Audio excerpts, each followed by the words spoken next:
Hi, my name is Van, and you're listening to my daddy's podcast, The Morgan You Know.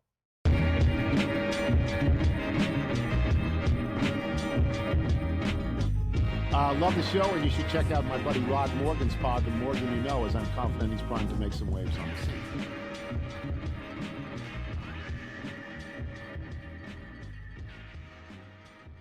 Hello again, everybody. Welcome to another edition of the Morgan You Know podcast, a conversation show about sports and sports entertainment. Sorry, AEW fans out there. I know there's a show coming up soon in Indianapolis. We're not talking about your form of sports entertainment. Sorry to the WNBA. Yeah, I don't want any part of that right now. We're not talking about your sports. Sorry to the Patriot games.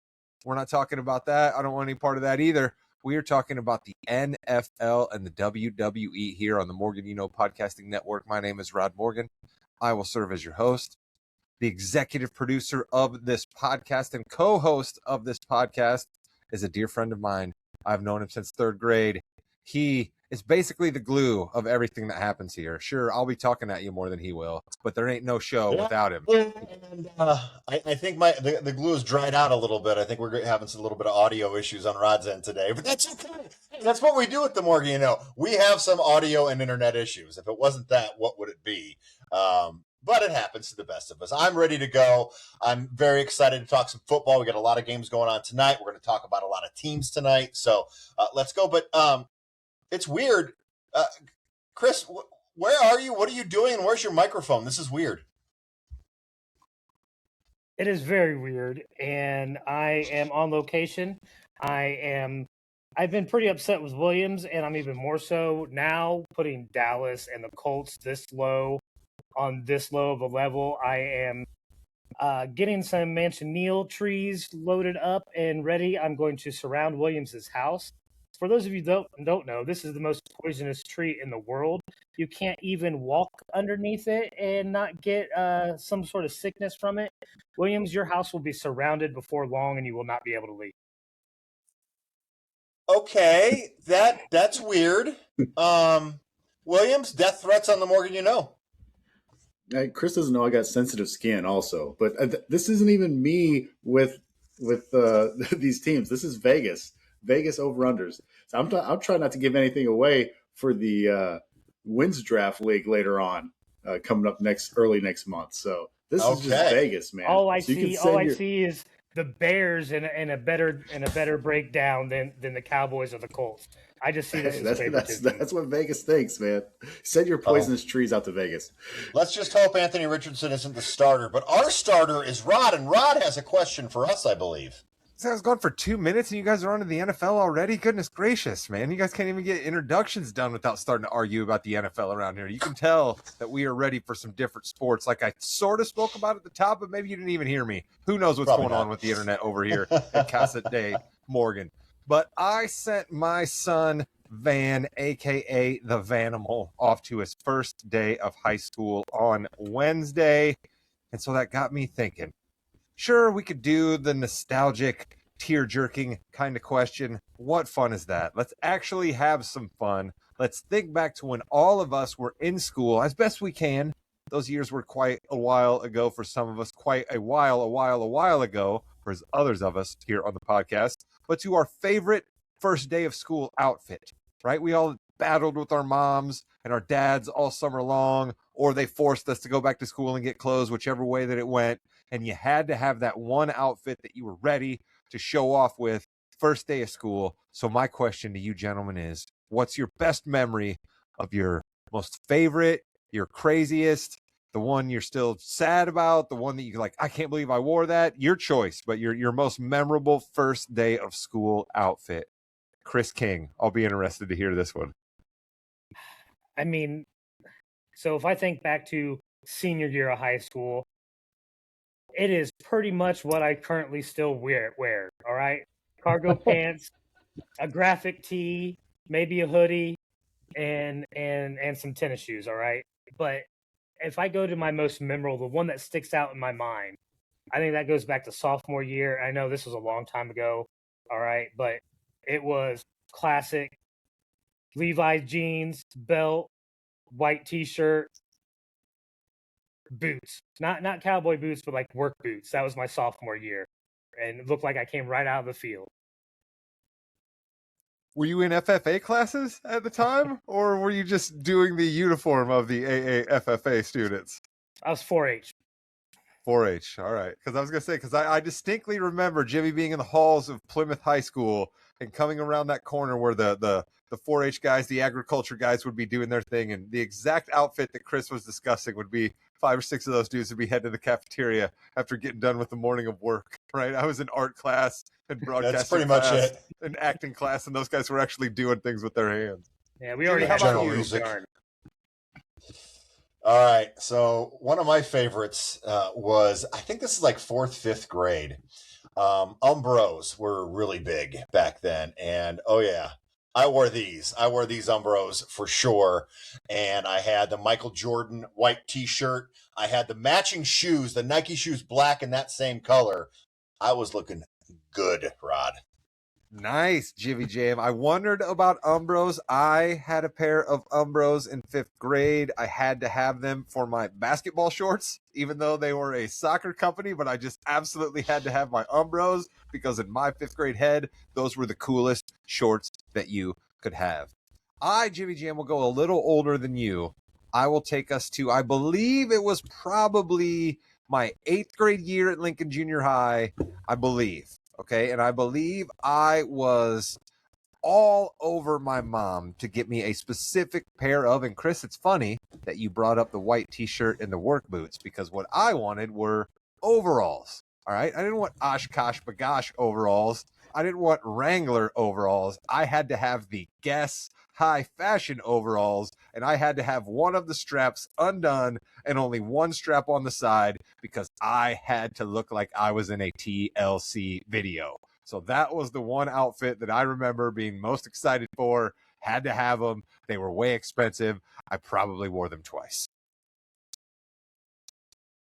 I always remembered that fad, and I could never pull that off in anyone's wild imagination.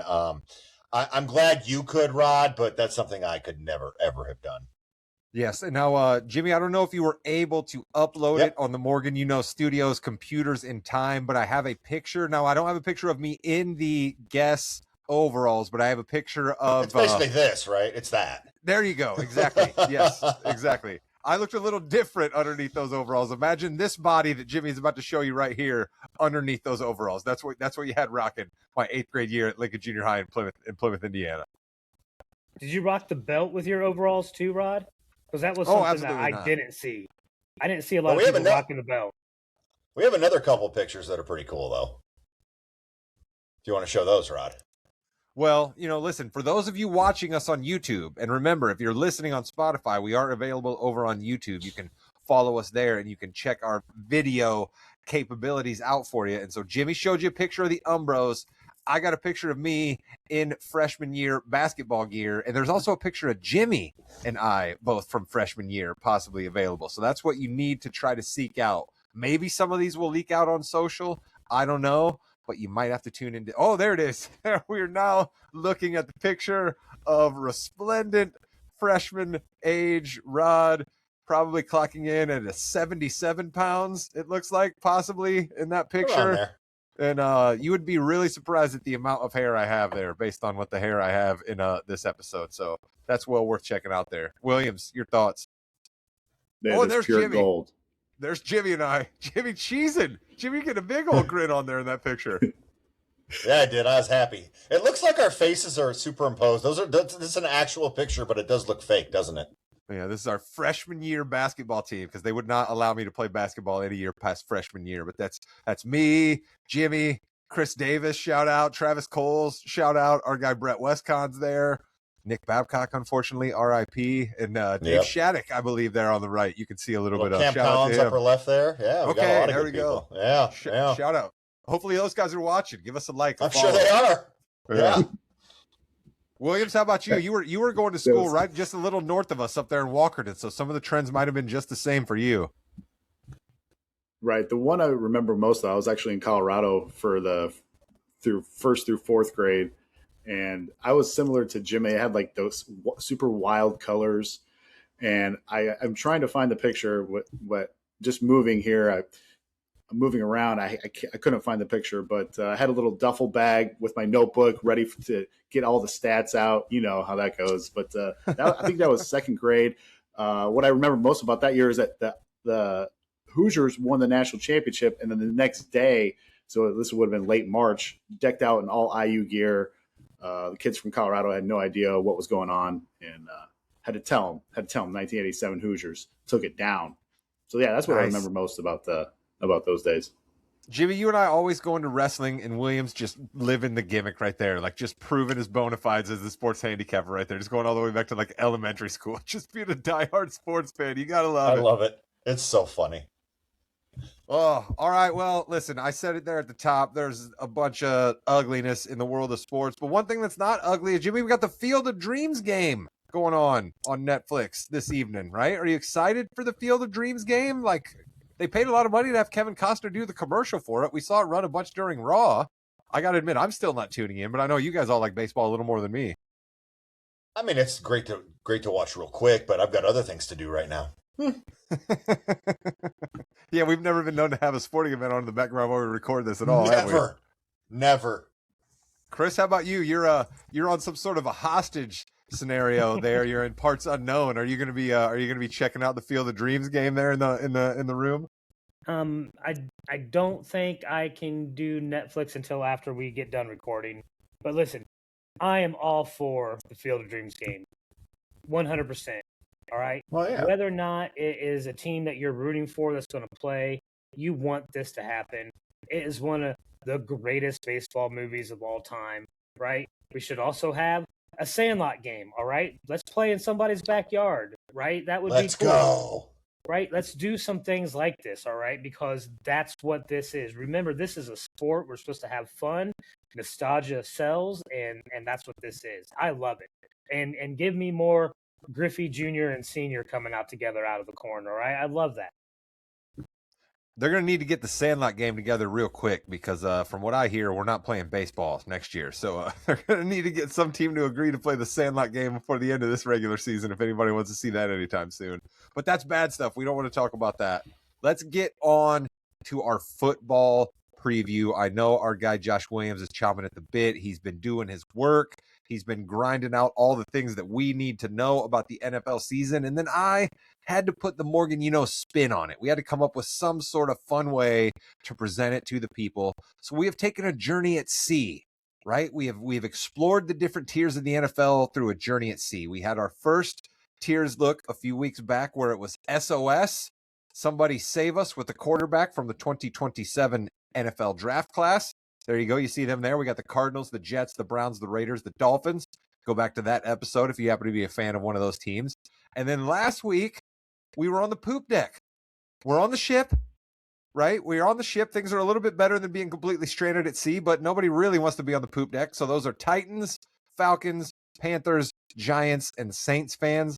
Apologies to you. Tune in last week to hear Williams' thoughts about those teams. And this week, Jimmy Jam, I was really scratching my head. I was really like, what do I do here? We got more tiers. We know that we're going to be at the Catalina wine mixer at the top, but we have a few other more tiers to finish out. And it hit me.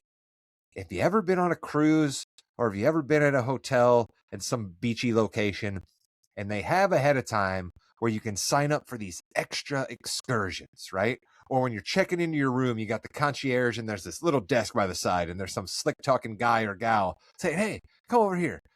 And they're trying to sign you up to go snorkeling, right? They're trying to sign you up to go check out the waterfall. But what happens on every one of these things? You get up early in the morning. There's a cattle call of about 45 guests. You all pack onto a fiberglass catamaran that has absolutely nothing going on it other than benches and maybe a little bit of shelter, right? You got some loudspeaker right behind you, blasting some sort of reggaeton that you don't understand. A couple of guys that don't look qualified enough to be driving the boat are driving it really, really fast, passing out rum punch, and then you get to the excursion.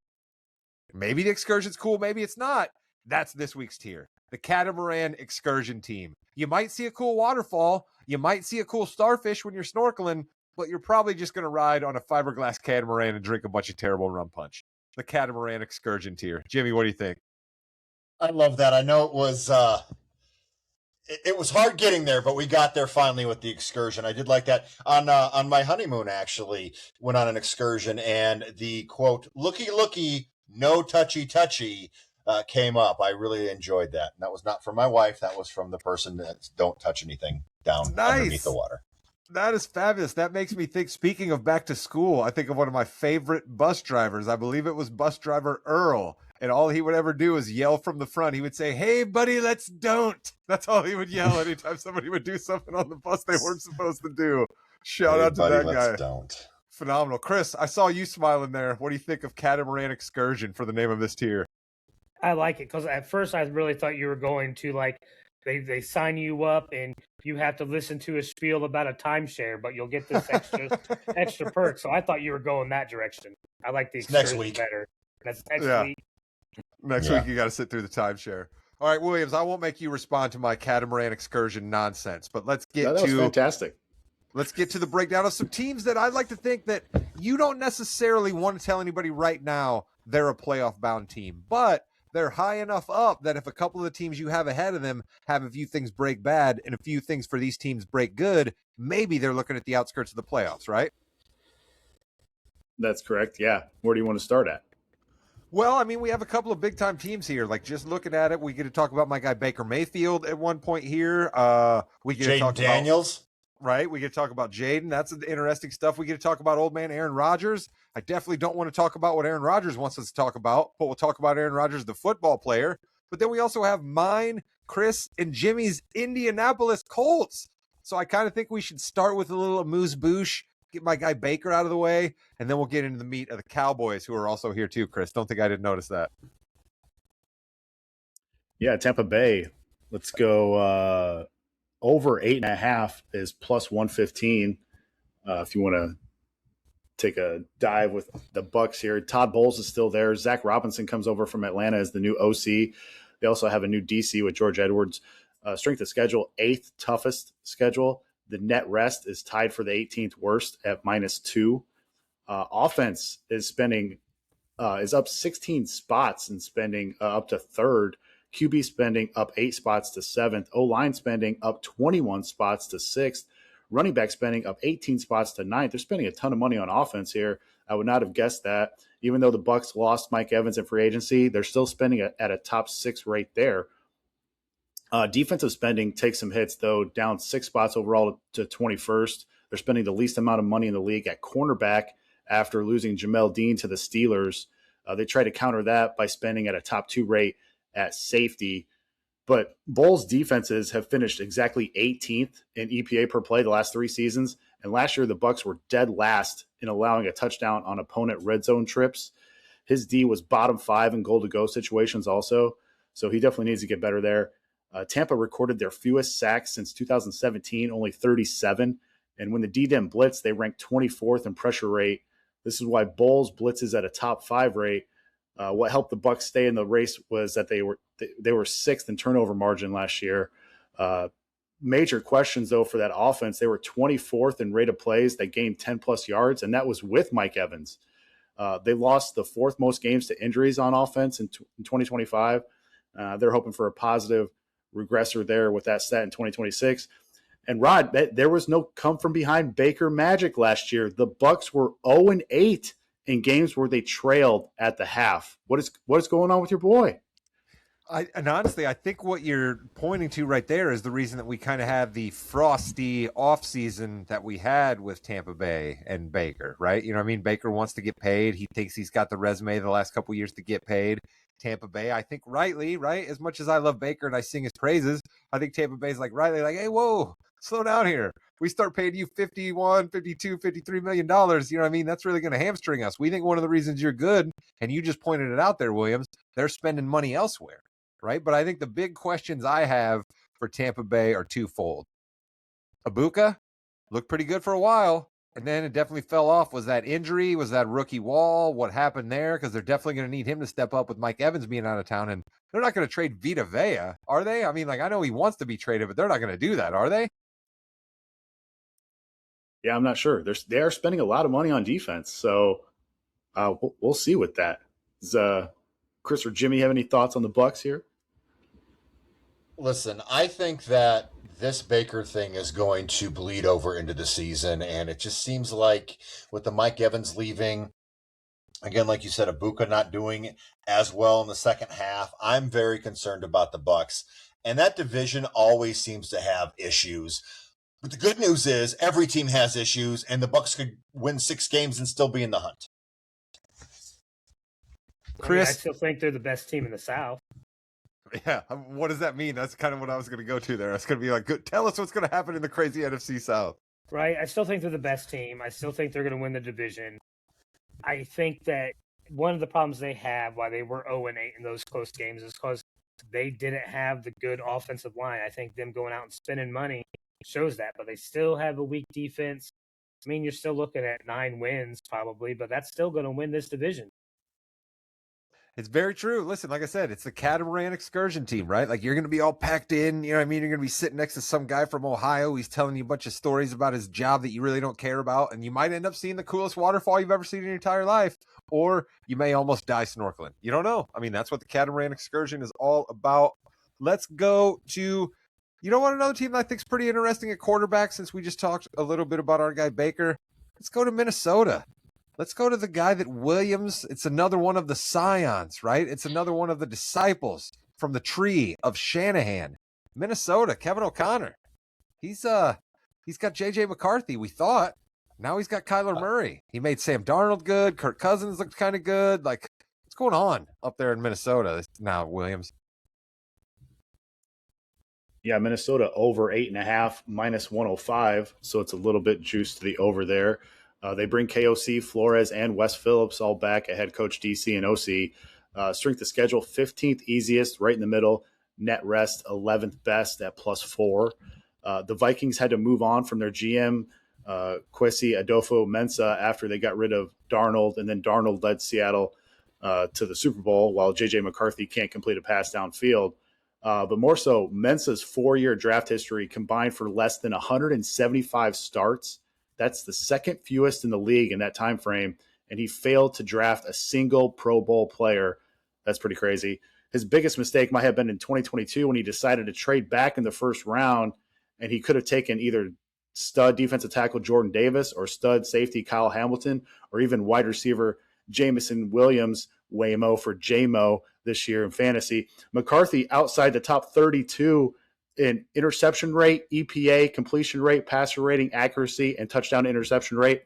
If you didn't notice, he's outside the top 32. There's only 32 teams in the league, so that's kind of bad. McCarthy, during the first 15 scripted plays, though, of a game when KOC has his fingerprints on the script, he was top 6 in EPA per attempt, top 5 in success rate, top 5 in yards per attempt. But after the scripted plays, McCarthy 35th in EPA per attempt, 34th in success rate, and 33rd in yards per attempt. So he definitely needs his hand held there. And I don't think he's going to get it because that's why they're bringing in Kyler Murray. So a total offensive spending up 6 spots to number 7. O-line top 5 in spending. Running back number 7 in spending. And they're spending the most in the league at tight end. Defensive spending about mid-pack everywhere except for safety. They go from number 6 there, drop all the way down to 25th. Sack margin last year minus 11, penalty margin minus 1. The good last year for the Vikes, their D, they were third in yards allowed per play, third in yards allowed per game, second in passing yards allowed per game, second in red zone efficiency, first in pressure rate. But the defense does lose defensive lineman Jonathan Grenard, Jonathan Allen, and Javon Hargrave, so they might take a step back there. The bad news for Minnesota, they're dead last in third down conversion rate. They did sign Juwan Jennings to help out there. Among 93 qualified wide receivers last year, Jennings was 21st in third down target rate. That's a little bit surprising. But they were dead last in interceptions thrown. They led the league in turnovers with 30. Lots to do with that was with McCarthy. And can Kyler be the answer? He's 38th in EPA per attempt on throws 20-plus yards down the field. He also ranks 37th in interception rate on those throws. But the Vikings are projected to face the easiest schedule of opposing passing defenses. So my question to you guys is, can Kyler take this team to the playoffs? What do we see every year from Kyler Murray and Kyler Murray-led teams? He shows up at the beginning of the season, seems pretty good. People are like, okay, maybe he's back. And then one of 3 things happens. A Call of Duty comes out and he stops playing good. He gets hurt or he becomes just a below average quarterback. I think Minnesota's in a bad spot in quarterback, right? Call of Duty came out with two new they're not new, they re-released two old Call of Duty games. So he's gonna be on that. They have another one coming out in November, I believe. So he's gonna be on that. Like, it's not good for Minnesota. Kyler Murray cannot finish a season of football. Listen, Chris, Yeah, I don't doubt you at all. I don't doubt you at all. But here's the other problem I see for Minnesota. Let's flip that. Let's say Kyler Murray does have a good season. He's got it in his contract that they can't tag him. So he's a free agent at the end of this year again. So Minnesota, even if they have a good playoff year run this year with Kyler Murray, which I, Chris, tend to be on your side that that's probably not going to happen. But even if they do, they're in the same position this next offseason that they've been the last 3 offseasons, Jimmy Jam. What in the world is going on up there in Minnesota? That's the thing. Do they want to be good this year? Because if they are, they're going to have to give Kyler Murray a ton of money to stay because they're not going to make that mistake again. Or do you want to give it a shot if you have a top 10 pick next year? You're going to get a quarterback. You're going to get a quarterback that's probably better than J.J. McCarthy on day one than he is now. So it's tough. I don't know if the Vikings really want to be good, but they do have talent. I'd imagine that Flores and O'Connor want to be good, right? Like Kevin O'Connor is on a PR tour right now to prove to everybody that the Vikings didn't make the playoffs last year and it's not his fault. And Flores has basically been F the NFL ever since he sued them and would love nothing more than to figure out a way to get back to being an NFL head coach. So I'm pretty sure both of those dudes want to win. And Williams, Mike Sando's quarterback rankings have quotes that are anonymous. But is it possible that an anonymous quote about J.J. McCarthy was still the most hurtful thing ever said about a quarterback when somebody under anonymity said football just looks hard for him? Ouch. Yeah. I mean, we talked about it with the scripted plays, man. He was okay with the scripted plays, and then after that, he just could not do anything. So, yeah, it's tough. It's tough. I don't see him playing very much in 2026. And Rod, there we go. Listen, Rod, we've got to talk about this, okay? Okay. You love the NBA, and we know that. We're not going to do an NBA segment because we've got a lot of NFL going on. The coach of the Minnesota Vikings is Kevin O'Connell, not Kevin O'Connor, Kevin O'Bomber. Kevin O, you made the wrong mistake twice, so I had to call you out on it. I'm not perfect at all either, but I love that. I love you, Rod. Oh, you're right. It is O'Connell and not O'Connor. Also, O'Connor's dead to me because he left the ringer. If you leave Bill Simmons, you're dead to me. That's just how it works. So I'm really disappointed in myself for even talking to him about him. So thank you, Jimmy, for calling me out on that. Let's go on to the Steelers and the Commanders real quick here. Get some info on both of them before we close out with the main events, the Cowboys and the Colts. Let's start with the Commanders. I don't want to talk too much about the Steelers. Who cares about McCarthy and Rodgers? What do we think about Washington, right? We got Dan Quinn. Everybody loved him recently. Then it was not so good. Jaden Daniels lit the world on fire, but he runs around a lot. I'm interested to hear Williams. What do you got for me on the Commanders? Yeah, over 7.5 minus 130 is what their over-under is right now. 4th toughest schedule overall, but they do get the 4th best net rest advantage. Dan Quinn enters his 3rd season. They're bringing in David Blau as the OC. The 2024 version of the Washington Commandos was the luckiest football team in the history of the NFL. No hyperbole. First off, they had the easiest schedule that year. The 2024 team was 8-4 in one-score games, 4-1 in games decided by a field goal, had the 5th healthiest roster, and converted on an unsustainable, insane 87% of their 4th downs. That's why it was the easiest fade ever for them last year, for me to fade them last year. They played the 3rd worst net rest schedule last year. They have an under win total last year. There was no easier under total win total on Washington than last year's team. Spending wise, 23rd in offensive spending, no higher than 15th in any position though. Defensively, they are 7th in total spending, including the most in the league on the D line. Bottom 3 at the cornerback position though. That is quite the contrast considering they were spending the most at that position last year. They went from the 5th healthiest roster in 2024 to the 30th healthiest in 2025. In 2024, number 6 best record in one-score games. Last year, number 26 best record in one-score games.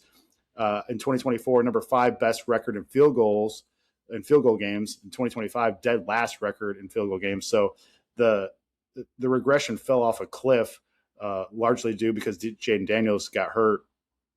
But Washington D last year, they surrendered 384 yards per game. That was the worst mark in the league, next to last in red zone conversion rate. And their D gave up the most yardage on opponents' opening drives of the game in the league.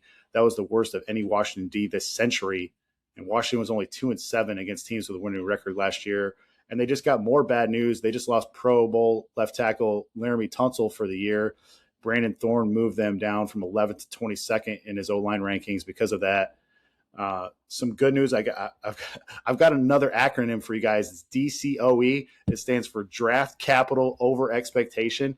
And Washington had the number 1 class in the draft. So what that means is that they didn't reach for their players. They got the most value in the league based off of consensus rankings. So I guess they got that going for them. Right, Chris, the Commandos? I mean, you are really stretching to have like a silver lining there when you're going to draft capital over expectations. I am. Plus this draft wasn't that good. So like, if you're going to lead the league in DCOE, this was not the year to do it, really. Okay, so I was all in on the Commanders this year. I thought they were going to be great. I thought Jaden Daniels was going to have a bounce back year. Tunsil goes down. That right there, gigantic red flag, because you cannot replace him. And that really stinks for him and the Commanders.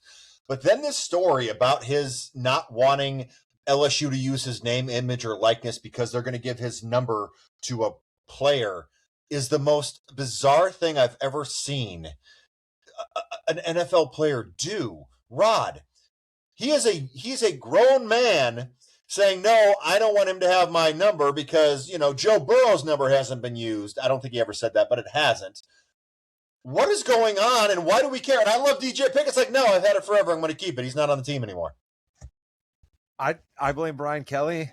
Didn't Brian Kelly bring Jaden Daniels to LSU? So I'm just going to blame Brian Kelly. I find that whenever I want to make a villain out of anybody involved with anything in college football, I just pick out Brian Kelly, and it makes me feel better about things. So I'm going to go ahead and blame him.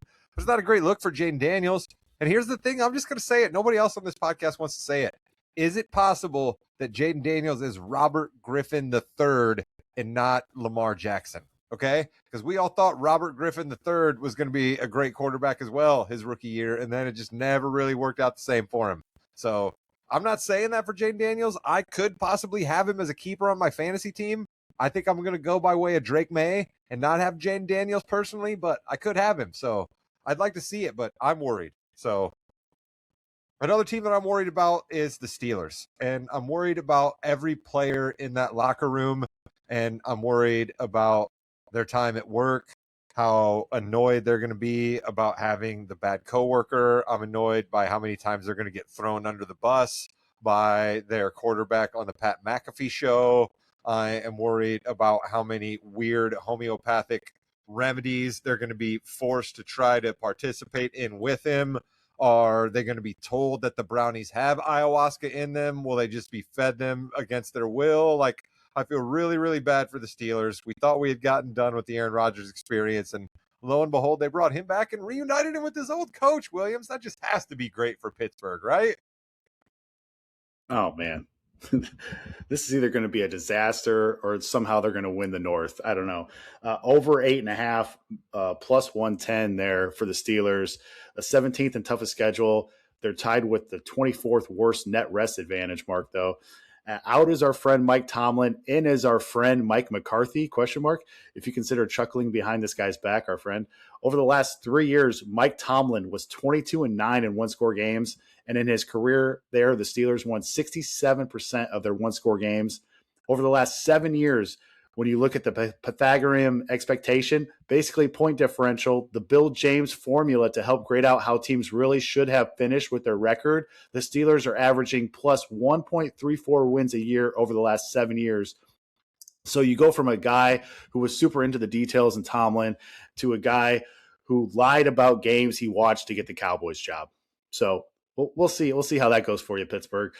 Rodgers won. Wait a minute. Yeah. Can we let's do this here because we're not going to get another chance. Let's all just pause here. Moment of silence for our guy Mike Tomlin. All right. We had so many fun times over the years talking about Tomlin rah-rah spots, talking about how Tomlin was going to fire him up. No way Tomlin this, no way Tomlin that. We're not going to be able to talk about Tomlin. So let's just take a second or two here, silence for our guy, and then we'll move on. Thank you. I just don't know if the Steelers are going to be able to get above 500 this year. I think the streak ends. Tomlin leaves. I think the streak ends. I don't think McCarthy and Rodgers can do it. Yeah, I mean, Rodgers won the MVP in 2020 and 2021, but in the last 3 years, he's finished outside the top 20 in DVO rankings at the QB position. He was 33rd in air yards per attempt. Fields, Wilson, and Mason Rudolph all averaged a higher completion percentage than Rodgers did last year, if you can believe that. Last year, the offense was 28th in spending, no change there. The Steelers are actually dead last in O-line spending now, down 4 spots from last year. That should make Rodgers happy. And on the other side of the ball, they were number 1 in defensive spending in 2025. They're number 1 in defensive spending in 2026, including top 4 at the D-line, linebacker, and cornerback. But if you thought this was bad, check this out. Since the 2000 season, this is a fourth quarter stat here. The Steelers had the 5th worst fourth quarter defense since the 2000 season began. Sack margin plus 17, penalty margin plus 6. The Steelers were number 2 in fumble luck and number 4 in one-score game winning percentage. The Tomlin voodoo magic is probably gone. Their O-line was first in pressure rate allowed. They swapped in Rico Dowdle for Kenny Gainwell in the backfield to go along with incumbent Jalen Warren. They also added former Colt Michael Pittman in free agency. So that's the Steelers preview there. Yeah, I don't know. We'll see. I don't know how much to be excited about up there in Steeler land. So we'll let them go and cook for a little while. And I'm not that worried about Aaron Rodgers because, as he has told us many times, he was immunized, so he'll be just fine. Don't worry about Aaron Rodgers; it'll be just fine. And Rod, don't worry about if Aaron Rodgers goes down. They have Drew Aller, and Drew Aller is the greatest quarterback ever. Apparently, he's 154 yards and 2 touchdowns today. So I think they got that. Was that the kid from Penn State who got hurt? Yeah. Penn State guy. They're going to love him in Pittsburgh. He got that NIL money. Wasn't he in that commercial with Terry Crews? Don't they make that point of saying, Drew Aller, here's your NIL money, and then he just shows up for a couple of seconds in a truck? Isn't that him? I don't know. It doesn't matter. We've got the Colts and the Cowboys to talk about a little bit here before we close up shop and get done with Williams.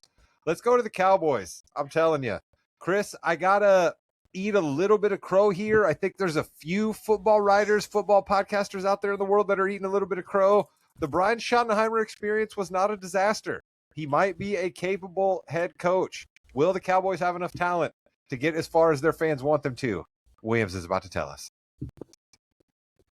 Yeah, Dallas over 8.5, minus 150. So it's major juice there to think they're going to go over 8.5. Last year, the Cowboys played the second easiest schedule, but trailed in 16 of 17 games. How does that happen? And that was with the number 2 most efficient offense in the league. This is why I was so heavy and so high on George Pickens last year. I thought the Cowboys offense had a chance to be high octane all year. They played the 7th easiest schedule of opposing defenses. Their offense was the number 1 most efficient early down offense for the Cowboys this century, number 2 most efficient offense overall this century for the Cowboys last year. They were 4th in yards per play and 5th in points per drive. But if you can believe it, there might be more room for improvement in 2026 because they were only 18th in red zone touchdown rate.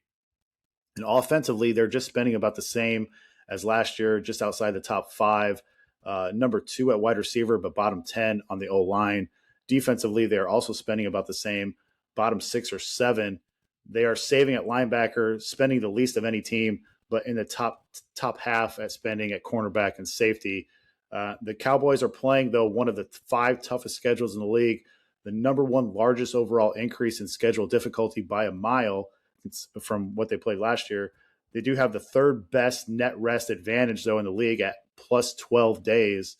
The defense last year gave up over 30 points per game. That was dead last, and they also gave up the most passing yards per game. not to mention dead last in explosive play rate allowed. So the boys only went 1-5 versus playoff teams last year. Chris, can they win the division this year, though? I mean, I think they can. So here's the thing, right? We do have a potent offense. The key is whether or not we did enough upgrades on defense to not be the worst in the league. If we're not the worst in the league, we probably win our division last year. But it's still frustrating, right? Because I think we have a capable secondary and capable pass rushers, but we still don't have solid middle linebackers or a interior defensive lineman that I would consider run stoppers. So we're still susceptible against a run. Please, God, Prescott and the offense keep being as efficient as you were, so we can force teams to have to throw against us and not run the ball. So if they run the ball, I think we're good. I like it. He sounds a little optimistic. We know Chris is the voice of the fan around here. He's always fired up about things. Listen, the NFL is better when the Cowboys are good. Let's go. Dak Prescott might be one of the better quarterbacks in the league. We are arguing so often about the middle tier of quarterbacks, and then basically we're like, oh yeah, Dak Prescott just puts up all these great stats and gets it done. So I'm looking for good things out of the Cowboys. A team that I'm actually not looking for that great of things out of, but I keep hearing other people seem to think that they might be good. And I heard Shio Kapadia the other day say that he thinks their team might be a top 10 defense. I thought that was wild. Williams, what do you think about our Indianapolis Colts? Yeah, over 8.5, but plus 145. So complete opposite juice of Dallas. Books think that Indy's going to go under 8.5 there. One of the few teams, though, that are bringing back all three of their the head coach, the OC, and the DC, with Steichen, Jim Bob Cater, and Anarumo all back. Strength of schedule for the Colts, 9th easiest schedule, so that's decent. But the net rest tied for 24th worst at -6 days. But no team was a bigger surprise to the market than the 2025 Indianapolis Colts. The bookmakers had their season-long win total at 7.5, but by week 10, they already had won 8 games. Only other team to do that in the last decade had some guy named Mahomes playing in his first full season. A total offensive spending goes down 9 spots to 20th. O-line down 8 spots to 22nd. Wide receiver down 17 spots to 23rd. Total defensive spending top 6, but D-line spending goes down from 1st to 13th. Cornerback spending now tops in the league, thanks to your boy Sauce, Rod.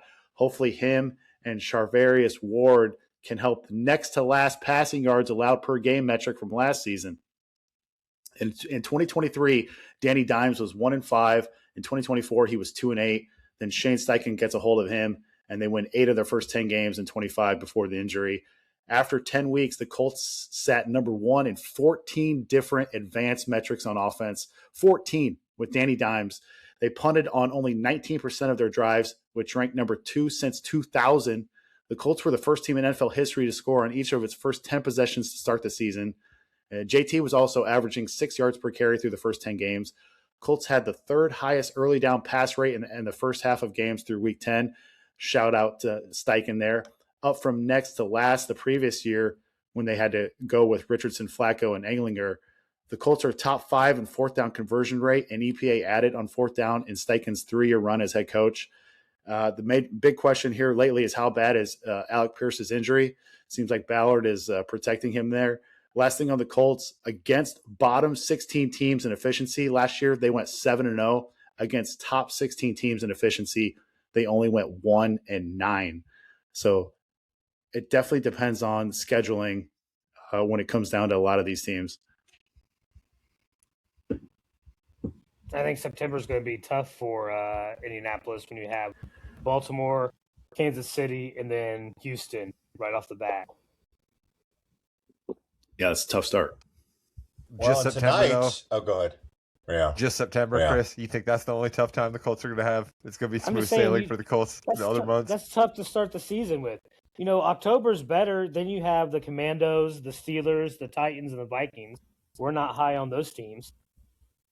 We have a better quarterback than 2 of those 4 teams. I mean, Jimmy Jam. I don't want to break bad yet. Let's get your thoughts on the Colts. Well, Anthony Richardson did a lot for himself tonight as the backup quarterback that might get traded. He had a pretty good game. Of course, he fumbled like he usually does and threw an interception, but he also had a touchdown run and had 145 yards, so that's good. I think the Colts are. They need to make sure their receivers are healthy, and right now they're not. And if their receivers are not healthy, they are in big trouble. They didn't use Tyler Warren to the best they could have last year either, so I think they have a long way to go on offense. And that defense does worry me too, Williams. They lost a couple people. I know that they think they're going to be good, but I don't think they're going to be as bad as Rod thinks they are. But unfortunately, I think they're just going to be right in that 7, 8, 9 win range. I don't understand what I'm supposed to be excited for. I got zero idea what I'm supposed to be excited for. We've got a lame duck GM. We've got what seems to be a lame duck coach that I feel kind of bad for because I think the guy can actually call decent plays, but I'm not entirely sure that he's a great head coach. And I'm sorry. I don't believe in Danny Dimes. I don't care about the 10 games last year. I don't understand why in the world you give somebody with Danny Dimes' resume $50 million. I doubly don't understand why you give somebody with Danny Dimes' resume coming off an ACL tear $50 million. Like, I don't understand why I am a Colts fan and supposed to grab a hold of any of what they're serving me right now down in Indianapolis. Williams just said it right there. They cut back spending on everything. So you're going to cut back spending, but you can't fire the GM and the head coach who clearly haven't done a good job according to the owner's own standards. That's the other thing I don't get. She basically comes out at the end of the year and says, this isn't good enough. This is not what we're going to be about, and then rolls it back. I don't understand. I count me as Danny Dimes' #1 disbeliever. And you guys can roast me for it if the Colts look good 5 weeks in again, but I just don't believe Danny Dimes is real. Sorry. So Rod, if they do look good, let's say the Colts are 4-1 after 5. Are you going to believe then? When is it going to be, hey, I was wrong, they're doing good? I mean, is it going to take to 10 or 11 weeks? I suppose I would be willing to start to renegotiate my own feelings because of Chris's point about how September is full of some pretty good teams. So I would have to say to myself, okay, here's a guy coming back off an ACL, going up against some good teams, and still looking pretty good. Because Williams laid it out there. When he lit the world on fire last year, the schedule wasn't incredibly tough, right? So I think I probably will still be skeptical, Jimmy. You know me too well, but I will try to be realistic about it and give him the credit I think he will be due at that point. Okay, that's fair. The reason you should be excited anyway, Rod, is because you're a Colts fan. And before we play the games, anything is still possible. All right? Literally anything is still possible. No one but the most diehard Seattle fan last year thought the Seahawks were going to win the Super Bowl with Sam Darnold as their quarterback. All right? And yet it became reality. So anything is possible. That's why you need to be excited. Okay, I think that's fair too. I mean, really, Rod, the Colts have a chance to right a lot of wrongs from last year. And if they don't, then you're going to have a whole new administration come in. And that administration will be able to draft a quarterback at the top. Oh, wait a minute. They won't. They won't be able to draft a quarterback at the top of the draft because we had to trade 2 first-round draft picks for Sauce Gardner. If only anybody on this podcast would have called that one for a train wreck. Yeah, you are right on that one. Hey, before we head out of the football portion, let's call out a couple of our boys. Jeremiah Love, Fernando Mendoza had some good games tonight. They looked very good. I love the fact that Jeremiah was in the game running. The Cardinals coaching staff thought that a lot of rookie running backs didn't really get off to a good start because they didn't play too much in the preseason. I love that. And then Mendoza got a lot of good looks and a lot of really accurate, sharp passes, Chris. I'm loving it. I know you are too. Right, 10 of 15, 100 yards or just under 100 yards, I think, and a touchdown. So, yeah, right, it's exactly what you want to see. And kudos to the kid, right? I wish he was starting, but hey, keep doing you. We know he is going to be successful because he's the one that's going to put in the work. Over Yep. or under 50% of Fernando Mendoza's diet at this point being avocados because of his now relationship with Tom Brady. What do you guys think? Doesn't man. Tom Brady eat McDonald's now too? Or doesn't he Doesn't he do that now? I Well, but love I some think avocados. Guerrero, the architect of the TB12 method, is some sort of a Raiders employee. So I'd imagine there's like avocados and strawberries, I believe, is all Tom ate when he played. I don't know. I don't keep up on what he's up to these days. Unfortunately, I'm gonna have to because he's gonna start wrestling somebody. Don't knock the For sure. avocados, Rod. Love some avocados. From Mexico, Avocado. right? Isn't that the avocados from Mexico? Isn't that the thing? Mm-hmm. Yes. I'm not a big guacamole guy. I'm just not. I'll be honest with you. It's just too neon green. Things that you eat are not supposed to be that color.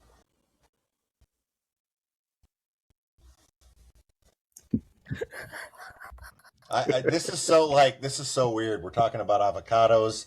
We got wrestling to talk about. This is like the end of the show comments that we do. It's not the end of the show. One of Rod's new favorite wrestlers is the iguana, and I'm pretty sure he's the same shade of green as the avocado. Should be First I'm of all, not trying it's to Mr. eat Iguana. Mr. Iguana. I'm not trying to eat him.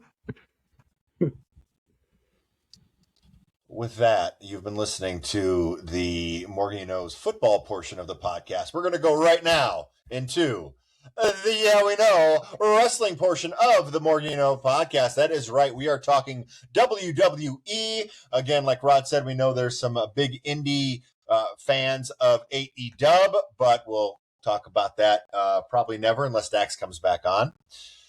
We do need to talk about some bad news, though. Chelsea Green, our girl, got injured by fatal influence, double team move, then Lainey Reed accidentally just landed on her head, fracturing her orbital bone. So, just wins the interim title, just is named the actual champion because Rhea Ripley's out, then gets hurt. Good news is, I think she's going to work through it, Rod. Yeah, man, I saw all of that sort of unfold, and I was like, man, we just cannot get away from the injury bug when it comes to ladies and belts, it seems. But shout out to Chelsea Green, because you don't want to see a person like her that had to work this hard to get to the top of the mountain that she's at right now and then have it go away for a orbital bone fracture. So I don't think we're going to see her drop the belt anytime soon, Jimmy, because I think she's going to be doing some light work possibly. But at least we're gonna have the belt stay static for a little while, and that's good. I think so, and she's worn the mask before, Chris, so she'll be okay. Usually you have a mask on doing the show, so this is kind of weird. People get to see your I was going to face. say, when I heard orbital bone, that was my first thought. I was like, okay, she can wear a mask and be protected, right? I mean, maybe not take quite the bumps that she was taking, but it can get her through. And I think you're right. We can stretch this out and let her have the belt a lot longer maybe than they were planning on it, which I'm going to love. Let Chelsea run with it.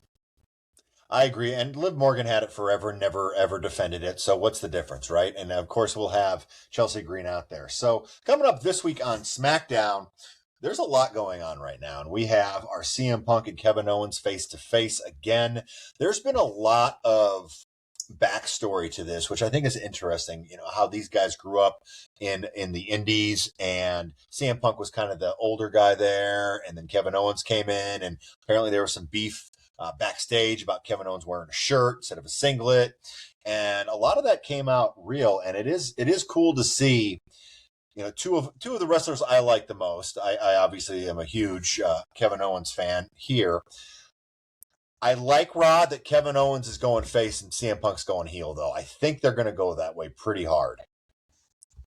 Yeah, it was incredibly easy for me, I must admit, to instantly fall into hating CM Punk once again, because I had begrudgingly come around and started to earn a little bit of respect for him. And like, I've talked about it on this podcast before, that like all wrestlers are arrogant. Yes. So like anytime I say that a wrestler seems arrogant, it's completely stupid. But like, there's just something about CM Punk's arrogance that like, I was just like, ugh. F this guy, man. Like, I was all 100% behind Kevin Owens, and I was just like, ugh. You know what I mean? Like, I just felt gross about CM Punk all of a sudden. You know what I mean? I was like, yeah, you really are kind of a dick. You really do think you're better than everybody else. Like, I know all wrestlers think that, but like, there's just something different about the way you carry yourself with it. And so I was all behind Kevin Owens for that. And I was like, okay, they're probably they know exactly what they're doing here, but albeit they got me again because I was like, oh man, these guys hate each other. They seriously are about to punch one another. So good work to them. Chris, we all know you're backing CM Punk here. I don't understand why you continuously let him talk like he's talking to other people and back him. Like, I mean, are you drinking the Kool-Aid a little too much? One thing that I do like about this is Kevin Owens continues to just show how good he is at showing real emotion out there, right? Like you believe, and we know there's a little bit of truth behind it, but we believe everything he says. And it's easy to hate on Phil if you're sitting over here on this side. So welcome back, Rod. All right, I've been here the whole time. It's about time that you've come to realize what Phil stands for, and it's nothing good for the WWE. All right, so since you called Rod out for jumping off the bandwagon and back on, I think we have to. Rod made this bandwagon. He liked this wrestler even before the wrestler liked this wrestler, okay? Solo Sikoa, Pew Pew, was the best thing on Raw. Main event was fine, but that opening segment was gold, Rod. Gold.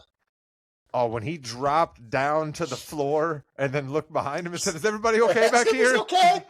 I mean, when he did that was absolutely phenomenal. Like, you rarely see wrestlers go at other wrestlers' catchphrases the way that Solo has just chosen to go after all of his brother's catchphrases, and I'm here for it. And Jimmy, I thank you for giving me that credit. I certainly am quick to give myself credit, but I appreciate it when it comes from you guys. And I have sung Solo's praises for a long time. I've said he's great on the mic, and I said he's low-key one of the funniest guys out there, right? He's not expressively funny the way that like the Miz or Tozawa or Danhausen is, right? Like those guys are, or R-Truth, those guys are absolutely fun all times, right? Solo's more like a quick, sharp line, or the way that he will sell something, right? Or like a quick reaction he will give to a move that happens in the ring. He is just so good, and I am excited that he is back on TV because he was toiling away for a while just as the angry leader of the MFTs. We had Jeff Cobb, who wasn't really allowed to fight. We had Haku's sons who were toiling away, and they're much more. It's good for everybody with where Solo's at right now. Oh, agreed completely. We also have this week on SmackDown, United States Championship. Baron Corbin defends his title against hometown favorite Carmelo Hayes. No chance he wins, but this might go into a three-way. What do you think, Rod?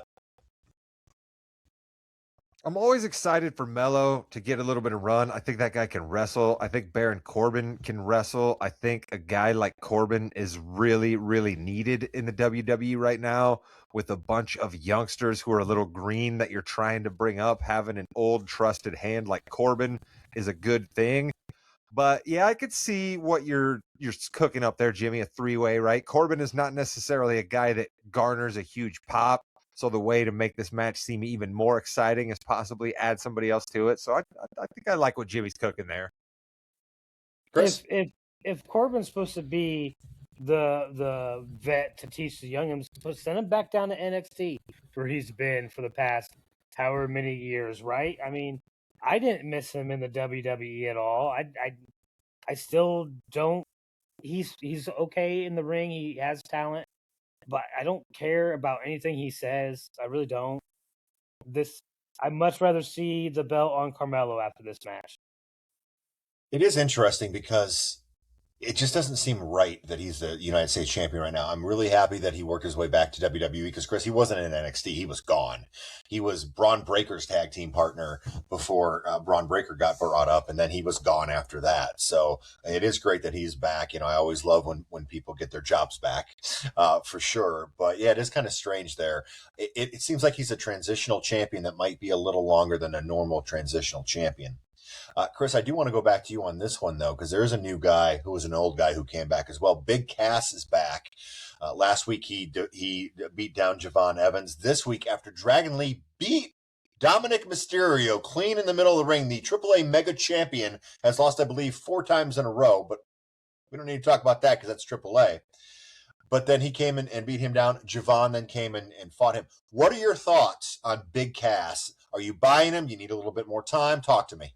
I need a little bit more time, right? It's always I don't ever want to rush to conclusions when my first introduction to somebody is them just coming out and beating up random people for apparently no reason that I can tell, right? Oh, so like every single debut in WWE. Okay, go ahead.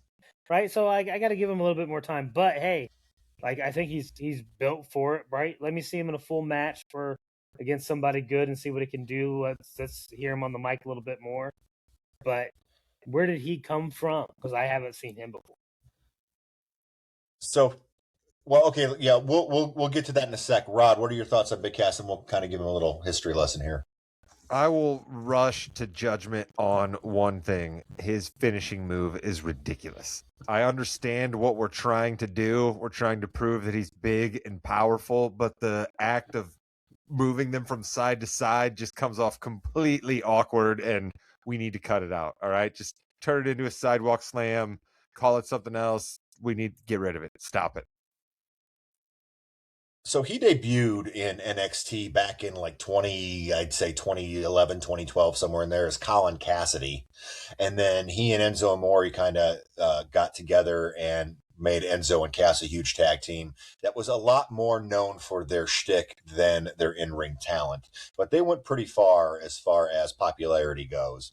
Then he was in the independents for like 5 or 6 years, not doing very well, had some issues. Carmelo was also with Enzo and Cass, by the way. That was another thing, and he dated Carmelo back in the day, I believe. But then he finally got his life kind of back together, went to AEW for 3 or 4 years in there. Was fine, didn't do much. Like a lot of AEW wrestlers, they're there, then they're not for a while, and they come back, and then they're not. So that's kind of where we are now with Big Cass. It'll be interesting to see what they use him for, but right now, I don't like him going over on Javon Evans like that, because I think Javon Evans needs to win. Yeah, go ahead, Rod. Your mic's muted. I'm still questioning where we go with Javon Evans, so I will agree with you there that if Javon Evans is going to be a thing, we can't keep having him lose. But I'd also, what are you doing questioning Dominic Mysterio losing? That's all he does. I've talked about this. This has been another one of my things. I've had randos on the internet yell at me about that, even though I was dead right about Dominic Mysterio's win-loss record. No, you are. You were right about that one for sure. Speaking about wins and losses that matter, we have a championship match on the Raw in Mexico City coming up in, when is that? That is the September 14th. So we have all these luchadors going against each other to finally face Roman Reigns. Penta beat Laredo Kid on Monday night. We have Psycho Clown against L.A. Park, or I guess La Parka, sorry. Dragon Lee versus El Hijo de Dr. Wagner Jr. and Rey Fenix versus El Fiscal. I believe this is going to be a Penta. Do you think it's Penta and Dragon Lee? Or I think it should be Penta and Rey Fenix. The brothers should go against each other. And finally, Rod, give Rey Fenix a really, really solid 15, 20-minute match that he loses to Penta. Yeah, I echo your thoughts completely, Jimmy Jam. We need something for Penta here. For Rey Fenix here. We don't really need something for Penta. Penta getting served up as a side dish to Roman Reigns doesn't really do anything for Penta, but it sort of does do something for Rey Fenix. So I'm with you. Brothers battle for the right to lose to Roman Reigns. Let's get after it. Chris? I don't know how to put this without making luchador fans mad. So I'm not trying to make luchador fans mad because I love luchadors. I love the whole thing. I'm not big into Triple A. But if the WWE wants me or fans like me to start paying attention to Triple A, then you have someone beat Roman Reigns in this and throw everything off kilter and make everything that much more important, because this is what's it called? It's like it's not WrestleMania. What's it called? Triple Mania. All right. If you want this to be big, Roman needs to lose. That's all there is to it. Chris, your hatred for Roman Reigns and the Bloodline knows no bounds. You are we knew this was going to happen. You want Penta or Rey Fenix to beat Roman Reigns for the World Championship in the Raw in Mexico City. Yep. whoever comes Rod, out I'm not of this going to lie. number one- It might be the biggest moment in wrestling history. I'm not going to lie, Rod. Okay, but the thing of that It's stupid. is like, fine, you have a big moment for a second, and then you turn around on Monday and LA Park is your WWE champion. You know what I mean? Like, nobody wants that. You know what I mean? El Fiscal is your WWE champion. Dr. Moritz Wagner Jr., former star of Melrose Place, is your WWE champion. Nobody wants that. You know what I mean? Like, that's not really what WWE fans. Triple A is cool. I like that we're paying more attention to Triple A. I thought that the mask versus match thing was absolutely wonderful. I like that guys like Damian Priest and a few other people get a chance to go down there and cook. But Chris, let's let that world be that world. Let's not cross the streams. You've seen Ghostbusters. What are you talking about here? Listen, if you want people to continue to pay attention to these type of events, right? I'm not that interested in this fight because I know Roman's going to win. You guys know Roman's going to win.